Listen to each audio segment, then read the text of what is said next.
Hello friends, Ramya வீட்டு சமையலில் 12வது நாள் என்ன மெனுன்னு பார்க்கலாம். வேர்க்கடலையை வேக வச்சு எடுத்து வச்சுருந்தேன். இது பெரும்பாலும் ஈவினிங் ஸ்நாக்ஸுக்கு நாங்கள் எடுத்துப்போம். அதனால் எப்போவுமே மத்தியானம் சமையல் பண்ணும்போதே வீட்டில் இருந்ததுனால எல்லாமே கொஞ்சம் கொஞ்சம் நான் ரெடி பண்ணி வச்சுட்டேன். எல்லாருமே அன்றைக்கி வீட்டில் தான் இருந்தோம். வேர்க்கடலை, அதுக்கப்புறம் கொண்டைக்கடலை காலையில் பிரேக்ஃபாஸ்ட்டுக்கு தாளிச்சிருந்தேன். அது கொஞ்சம் இருந்தது. காய் அல்லது கீரை ஏதாவது ஒன்று டெய்லி எப்போவுமே இருக்கும். மெனுவில் பார்த்தீங்க அப்படின்னா ஒரு காய் தான் வைப்பேன், 2 காயெலாம் கிடையாது. அதுக்கப்புறம் சிக்கனை நல்லா நல்லா வதக்கி எடுத்து வச்சுருக்கிறேன். வெங்காயத்தெல்லாம் நல்லா கறியை வதக்கி கொஞ்சமாக சிக்கன் எடுத்து நல்லா வதக்கி எடுத்து வச்சுருக்கிறேன்.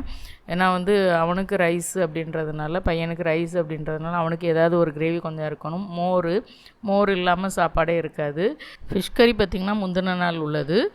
அதனால் காலையில் அவனுக்கு இட்லி தோசைக்கு சூடு பண்ணி வச்சுட்டு மீதி குழம்பு அப்படியே வச்சுட்டேன். சரி, அந்த சிக்கன் கிரேவியும் இந்த ஃபிஷ் கறியும் இதெல்லாம் சேர்த்து கொஞ்சம் ரைஸ் அவனுக்கு. அவ்வளோதான். பிடிச்சிருந்தா லைக் பண்ணுங்கள், சப்ஸ்கிரைப் பண்ணுங்கள். பாய்.